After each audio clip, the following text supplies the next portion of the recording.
Ada nggak ya Pak Kecil? Assalamualaikum. Permisi dek.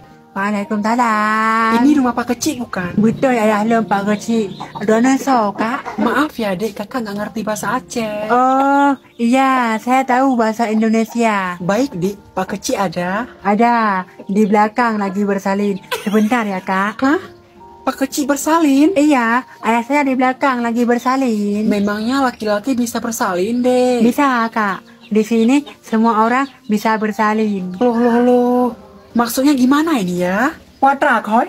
Akaknya gejak minta ayah. Long pernah dengan bersalin. Kamu mang madang bersenang piaknya. Pak Kecil ada bu? Ada adik lagi bersalin. Persalinan di belakang. Adik siapa? Saya Ica bu dari kampus Hanana. Sebelumnya saya kemarin ingin jumpai Pak Kecil. Bentar bu, Ica mau tanya, apa benar memangnya Pak Kecil lagi bersalin? Ayo berapa mang edarannya? Koi hamboy. Kak, dengar Kak ya, ayah saya di belakang lagi bersalin, persalinan di kamar mandi.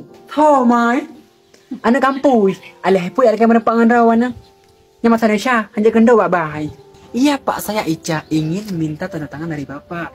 Katanya Bapak lagi bersalin. Persalinan apa, Mai? Ini masalin ayah. Man mesalin bersalin. Oh, asyik. Mangana sama saja. Bahasa Indonesia. Semalin pandai bersalin. Kan ganti baju. Menyakap pegahnya ke puno kali juga. Hana apa yang diputar itu, Pak? Nah, kalau gue main dengan punya kiban. Kan tok muka Aceh. Sok-sok hanya bahasa Aceh. Nyekang lupa baju pada dengan kok yang kedua. Nyok, Mak. Alihnya nak kan tak koboh tajuk kasih ya. Hoi, kajam gede leh.